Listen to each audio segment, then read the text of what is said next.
Thank you so much for being here. This is our second time here to the DevOps Enterprise Summit. And we are super happy to be here again. We had a great time last year, and this is going to be an awesome year again.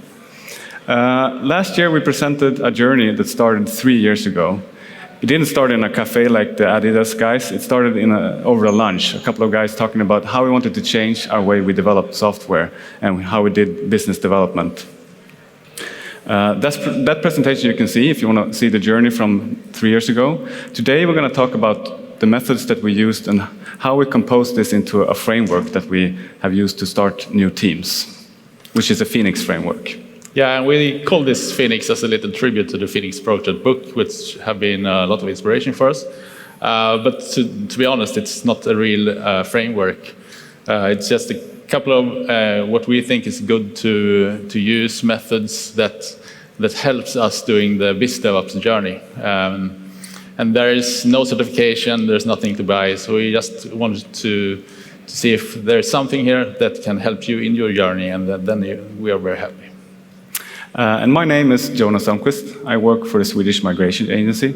We help people come to Sweden if they want to work, seek refugee, or study, for example. I'm head of one of our software development units, and I have a background in safety critical systems and IT security. Now I'm really passionate about DevOps, leadership, and the human side of technology. Yeah, and I'm Daniel, and I am an enterprise architect and digital strategist, and I worked with Jonas for the last 6 years. And I'm really passionate about seeing the digital strategy, the funny words in the digital strategy being the real world execution. Because there is a transformation going on. The world has changed. We as humans have changed. And as you might have seen last week, there was news about young people growing horns on their skull. Did you see that? Washington Post. This is the things that digital transformation does. It's due to phone usage, they think. So growing, it's crazy, but it's true. And like my dad, when he gets an important email, he prints it out and he puts it in a ring binder. But my son, when he receives an important paper, he takes a photo of it and stores it in his mobile phone. Because there is a digital transformation going on. Software is eating the world, and millions of the services that have provided value to customers for years are now eaten by software. So I'm getting used to turning on the lights in my living room by speaking to my watch. And I'm getting used to being able to book my journeys by using my phone and have the hotels, the flights, and the car rentals in one and the same booking. In the same time, you can see that even if software is eating the world, what's remain is the world. And as Paul Ford wrote in the last issue of Wired, he said, yeah, software is eating the world, then the world remains, because software is being like electricity. It's the thing that remains when software is eating the world. And the thing is that when everything gets software, everything gets connected with everything. But this isn't done by itself.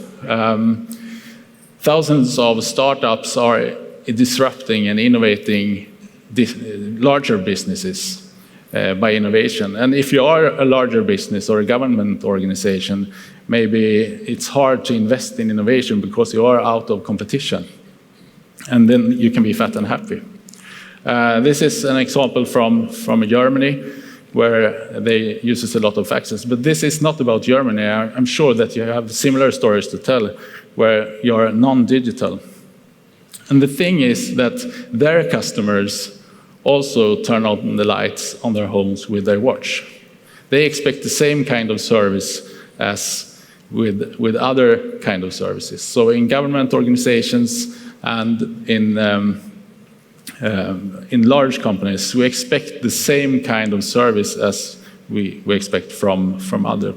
If there is an app in other kinds of services, you expect an app from the government too. And all this adds up because not only are the possibilities and expectations increasing, it's also the speed that is increasing. And this is the time it took for different services to reach 50 million users. For cars, it was 62 years. And for mobile phones, it was 12 years. For Twitter, it was 2 years. And for Pokemon Go, 19 days, sorry. 19 days. So not only is the expectation higher and higher, and more innovations, they are also faster and faster. And with this comes complexity. So, as Jennifer said earlier, you cannot analyze this kind of situation, because if you're trying waterfall and upfront analyzing, then chances are that you're trying to predict things that are non-predictable. And it is difficult to predict the future, of course. And another thing that is very hard is in traditional project management, you're trying to do most of the upfront analysis in the beginning of the project. And that is when you know the least about your business. You're trying to do things where you don't know things. So all the time you spend trying to figure out things makes you further and further from how it is. And another thing that we normally do in project is that we try to mitigate risks. And this is due to that we don't like uncertainty. But uncertainty have two sides. Uncertainty is both opportunity and risk. And when you early on try to mitigate uncertainty and risk, you also mitigate opportunities. And this is the other part with why this is so hard. And lastly, most organizations are organized like silos because we want to have the people that know a certain kind of knowledge in the same silo. But this makes it hard to execute on the strategy. Even if the strategy is fine and says all the right things, the way you are organized makes it impossible to do digital transformation. More on this later. And as Daniel said, we live in a fast-paced world where we find uncertainty everywhere and complexity everywhere. And the software that we are building in our enterprises, they are a complex system. But we also need to look at the humans, the people that are using the software, and the people that are building the software and operating and interacting with the software. They are also a complex system. This means that we need to manage our enterprises depending on this. The issue is that the traditional models that we have in management and the methods that we use and the mindsets that the people have, they are based on old assumptions. They are based on 100 years of manufacturing and production and Taylorism. And that might be working in that type of environment, but it doesn't work in software development. Because, as we know, business development and software development, it is not a factory. It is knowledge work and it's creative problem solving, where information is important, ideas are important, collaboration and information and communication is important.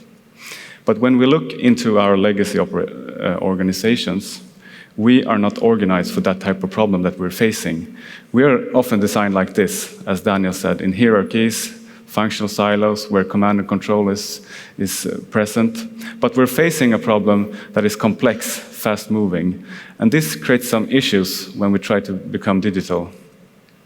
For example, it creates information hierarchies. Information doesn't flow from the top to the bottom or from the bottom to the top. The effect of this is that we might take decisions at the top based on the wrong information. And we make wrong or bad decisions. Or we might execute in the line organization based on the wrong or incomplete information. Also, as Daniel said, if we organize in silos, we create filtering on the way. In a traditional organization, development organization, you might have a group of people working with the business, with the customer, understanding the business problem. But then, in the end, you have an IT delivery team trying to build the right things without the correct purpose.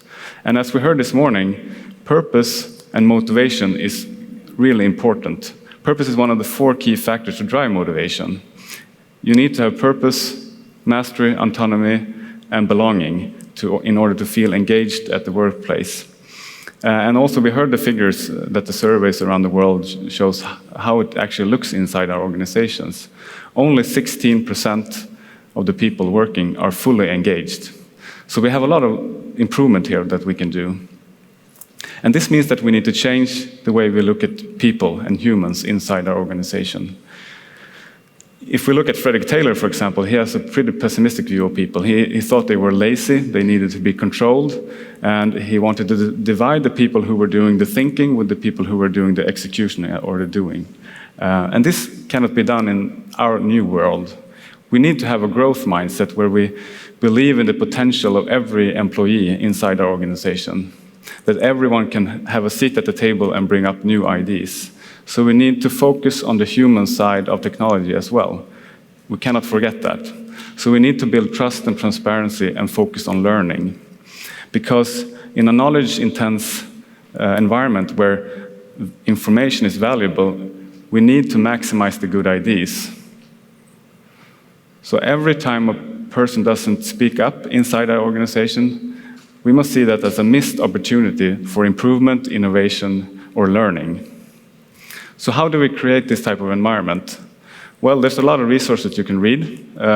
Probably heard about the Google research, the Aristoteles, where they looked at all the teams that they had, and they saw that the fundamental principle to create high-achieving teams is a safety culture. And there's a great book by Amy Edmondson that was released this year, The Fearless Organization, that is really inspiring, gives both good and bad examples when this actually works. And also going back to motivation, there's actually one thing that these studies show, one thing that actually doubles the chances of people being engaged, and that is putting them in teams. So all the surveys, they show that if you're not in a team, you're working individually or in a silo, you're not going to be as engaged as when you work inside a team. So we must look into our organizations and see how can we create this environment? How can we create teams that work together for a shared purpose and a common goal? Yeah, so we know that the world has changed, and we now think that we have to have a new way of working. We think that we should be risk mitigating by experimenting. We need entrepreneurship and innovation to be part of the daily work, and we have to organize for flow, not function silos. And we believe that teamwork is the future of work, where we can bring business and IT together in the same team, in the same value stream. And in our world where knowledge is important, we need to create this type of culture with a fearless culture where we can increase motivation and engagement and maximize the good ideas. So as we started out by saying, this is a journey that started 3 years ago. We did a small pilot. Now we have extended that to a larger context. We have a bigger team that works within the Swedish citizenships, trying to improve that process. And we don't believe in the exact tools and the methods we use or a strict structure or framework. We believe that the mindset and the principles and the way of thinking is more important, and the culture is more important than the specific tools. But as we said, we try to combine the tools and the methods and the processes that we believe in and other people have proven that works in the FINIKS Framework. Yeah, and the base for this, the ground, is that we try to sustainably minimize the time from idea to business value. And the bottom plate, the base of this is lean and flow. And we think that lean provides with a couple of nice mindsets and practices to optimize the flow in an organization. And also including both the Kaizen and the Kaikaku, the daily innovations and the disruptive innovations. We also think that strategy and governance has to be part of the daily work. And sometimes you hear that agility and architecture is the opposite, but we don't think so. We think that an empowered team is the only reasonable way that you can have strategy being executed in an organization. And of course, DevOps is a fundamental part of FINIKS. We believe in the continuous flow of value in the pipeline. We believe in the fast feedback loops from customers or users and the business, and we believe in the continuous improvement inside the team. We also, of course, security, we all know how important security is in today's society. So we want to build these empowered teams that has competence within security as well and have the understanding, shared understanding on why this is important and how you build secure applications. And in terms of teams and leadership, we want to foster a we culture inside the team. We want to see the team as a small startup that solves the business problems. A cross-functional team with a growth mindset. And we also see different types of culture hacks that we can use in order to create a behavior or improve or create space for a behavior we want to foster. For example, we have show and tells inside our organization where people can spread good ideas. We have hackathons in order to improve engagement or just inject some innovation into the team. Yeah, and we also think that most innovations comes from startups and small companies, and we have to inject the startup culture and startup mindset into larger organizations. And we base much of this on Eric Ries's work with the Startup Way, Lean Startup and Startup Way, which we think gives a lot of good practices for bringing in entrepreneurship into government organizations and larger enterprises. So, how do we organize, or what type of organization do we have? Well, we mainly focus on three things: the teams, the coaches, and the growth board. The team, we want to build on an end-to-end value stream where the team has full responsibility of everything inside it. This means that the team can change anything. It can change the business process, and it can build IT solutions. So that means we need to build a team that includes all the competences that they need to do this, which means that we have developers, testers, architects, designers, security experts, legal experts, but also product owners and business experts. This means that our teams become quite large, maybe 15, 16 people. Some of them might not work 100%, but they are maybe larger than the average IT delivery team.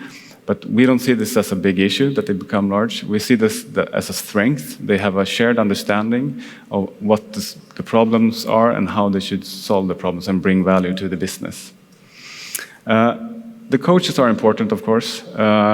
There is a lot of theory behind FINIKS. Their Lean, Agile, DevOps are based on foundations that we need to teach. So we believe that we need to teach the teams as well during this journey, so they can get the right mindset, so they can choose the right tools when necessary. And the coaches also coach in digitalization, becoming digital first, because this might be something new for the business. They need to learn this new way of thinking. And we also teach and coach in leadership, because we believe that leadership is not just one person in the team that should have. Leadership is something that everyone should step up and act when necessary. So this is something we need to coach the team as well. And in terms of the growth board, so instead of a traditional steering committee who focuses on budget, functionality, and time, we want a growth board that focuses on growth and learning and funds the team in periods of time. So we have, you can sit back and relax. We have created a small movie, a trailer of one of the teams that we're talking about, the team that works with the Swedish citizenship. So sit back and enjoy.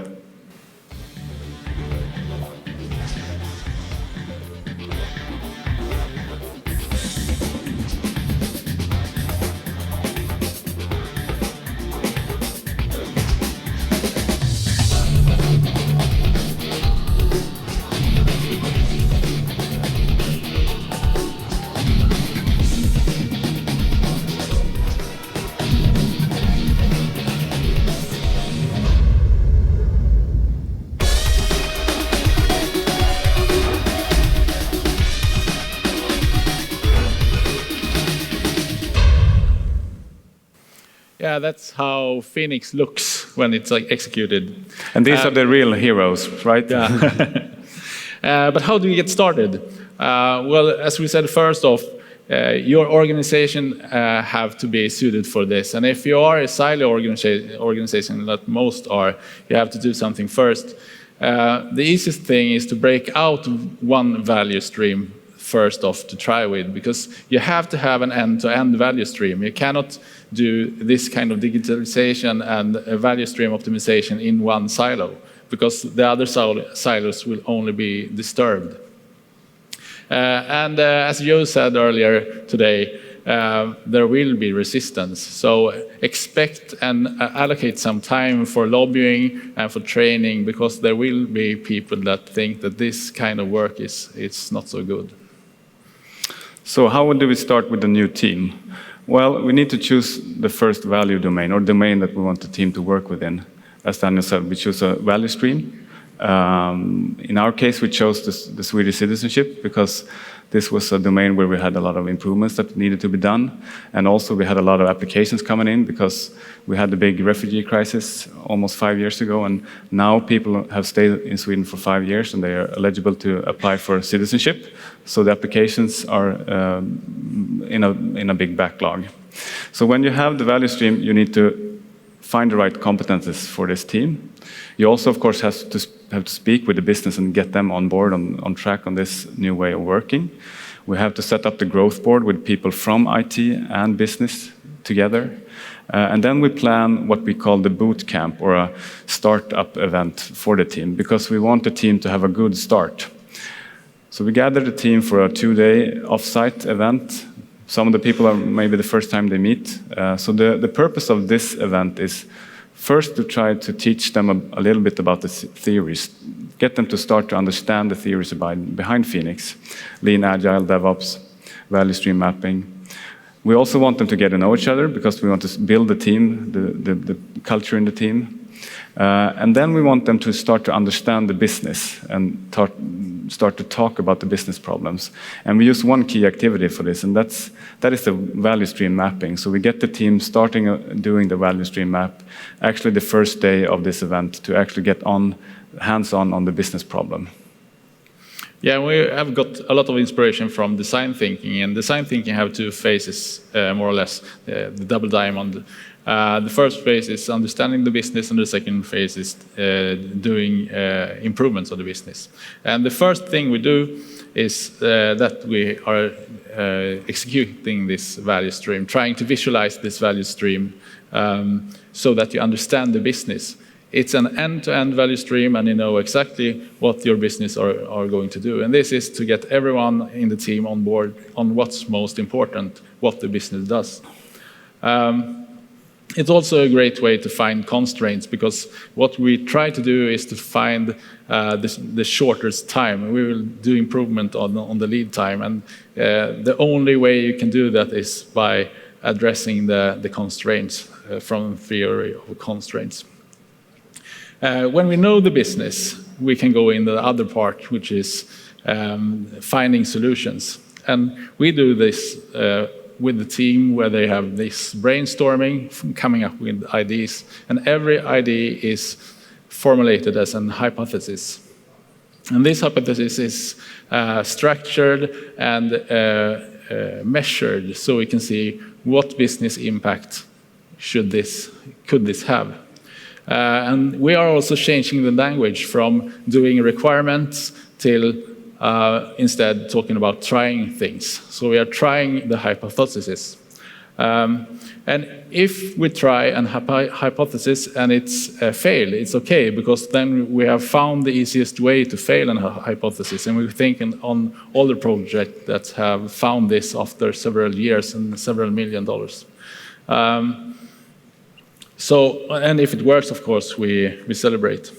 Another important thing here is putting in strategy, because these teams are complete business development teams, and they have the responsibility to change the business process, the organization, and the IT systems. So they can do whatever they want to make this value stream really fast. And one of those things is that we try to digitalize things. We try to move as much as possible over from human processes to digital process, where the machine owns the process.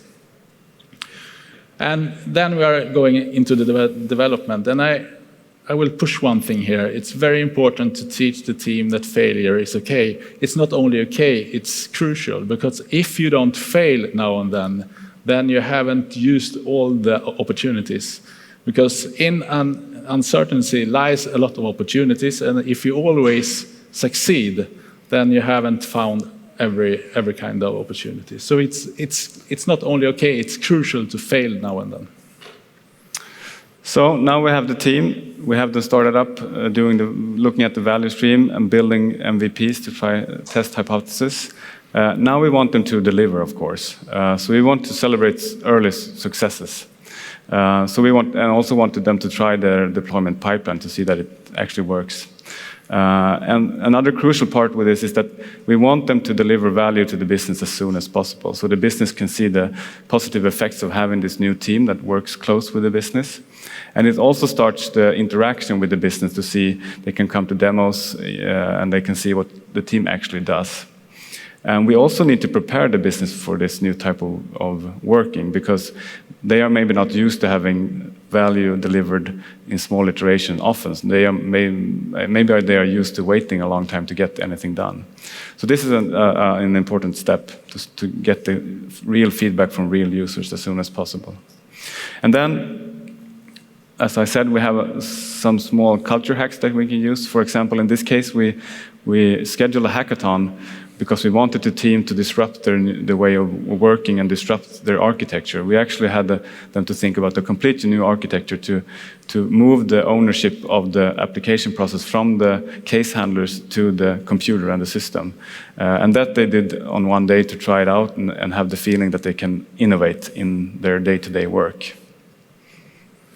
Yeah, this looks a lot like a waterfall process, doesn't it? And that's true, because the first time we do this with a team, we do it sequentially. But after the first time, then we are doing all the steps all the time, because we see this as in different horizons. We have short-term and long-term activities, and a hypothesis that can take hours and hypothesis that can take months. For example, when we have a procurement process that we have to do sometimes by law. And this is a natural consequence of the team being responsible for the complete value stream. They are doing everything from maintenance to business improvements all the time. So this is basically the framework that we have, but how we scale with one new team. We start with the planning and the boot camp, and we have the team starting to working this continuum. And this is our story. It started 3 years ago. We have learned a lot. We have tried it in a small pilot, as we said, and now we're trying it in a full-scale business environment where we have the Swedish citizenship team working with the business. Hopefully, actually, this summer, we will introduce the first fully automatic decision in this domain, or at least this year.